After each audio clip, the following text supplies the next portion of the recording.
ভিতরে ছোট বড় দানা আছে তো। এরকম খেজুর দিয়ে কফি বানাচ্ছে, তার মনে করেন যে কফি খালি ডায়াবেটিস আছে, এটা নিয়ন্ত্রণে থাকে, প্রেশার নিয়ন্ত্রণে থাকে, এ খাওয়াতে লস নেই, উপকার আছে। খেজুরের আটি দিয়ে কফি বানাচ্ছে, কফি আমরা খেয়েছি, খুব স্বাদ। এ কফি দেশ বিদেশে যাচ্ছে। অনেক লোকে বলে যে আমার পেশাব খুব ঘন ঘন পেশাব হয়, এই চা খাইয়ে আমাকে পেশাব নিয়ন্ত্রণে এসে গিয়েছে। শাহিন ভাই যে খেজুরের লেগে কফি বানাচ্ছে, এই কফিগুলি খুবই ভালো, আমরা খাইছি, খুবই ভালো। আশেপাশে কয়েক গ্রামের লোকে খেয়েছে, খুবই ভালো।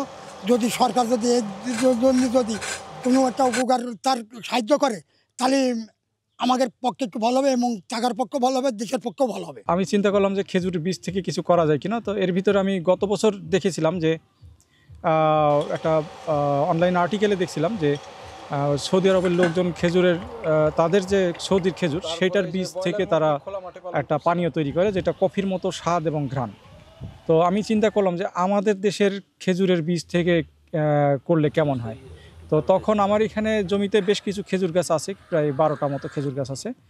তো এই খেজুর গাছ থেকে খেজুর পেড়ে আমি রোদে শুকিয়ে, বীজগুলো রোদে শুকিয়ে ভাজি করে তারপরে দেখলাম যে ঠিক সেম একই স্বাদ।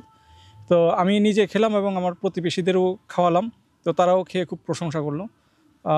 তারপরে কিছু লোক এখানে আসে, নিয়মিত আসে, যারা সকাল বিকাল দেখা করতে আসে, তো তাদেরকে আমি নিয়মিত খাওয়ালাম। তো একজন আমাকে জানালো যে তার রাতে 5-6 বার ঘন ঘন প্রস্রাব হতো, ঘুমাতে পারতো না। তো এটা খাওয়ার পর থেকে তার এই সমস্যাটা চলে গেছে, একটানা ঘুম দিয়ে রাত পার করছে।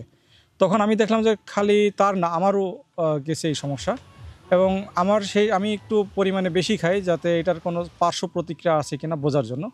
তো আমি যেটা পরিমাণে বেশি খাওয়াতে আমি কোনো পার্শ্ব প্রতিক্রিয়া পাইনি, কিন্তু আমার মেদ অনেক কমে গেছে। আমি এখন পর্যন্ত খেজুরের বীজের ব্যাপারে পাইনি, আমি এখানে কৃষক হিসাবে যেটুকু পাওয়ার চাষবাসের ক্ষেত্রে সেগুলো পাই, কিন্তু খেজুরের বীজের ক্ষেত্রে কোনো সরকারি সহযোগিতা পাইনি। এই খেজুরের বীজের যে কফি, এটা আমাদের এই বাংলাদেশে নতুন হলেও এটা আসলে পৃথিবীর বিভিন্ন জায়গায় আগে প্রচলিত ছিল। যেমন সৌদি আরবে এই খেজুরের বীজ থেকে কফি তৈরি করা হয়।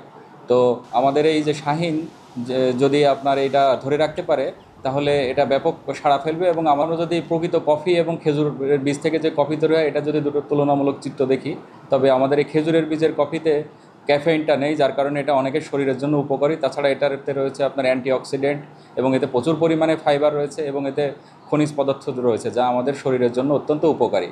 এবং আমরা আমাদের যে উদ্যোক্তা ভাই শাহিন, তার পাশে আমরা কৃষি সম্প্রসারণ অধিদপ্তর আছি, তিনি যদি এর গুণগত মান পরীক্ষা নিরীক্ষা করার জন্য সরকারিভাবে কোনো প্রচেষ্টা করেন, তাহলে আমাদের সাথে যোগাযোগ করলে আমরা সেক্ষেত্রে তাকে সহযোগিতা করতে পারবো। আমরা আশাবাদী যে আমাদের উদ্যোক্তা যেটা তৈরি করেছেন, তার এই কফির যেই খবর, এটা সারা দেশে পৌঁছে যাবে এবং সরকারও এটাতে পৃষ্ঠপোষকতা দেবে, এবং আমরা এই খেজুর বীজের কফি উৎপাদন করে বাংলাদেশ একসময় বৈদেশিক মুদ্রা অর্জন করতে পারব।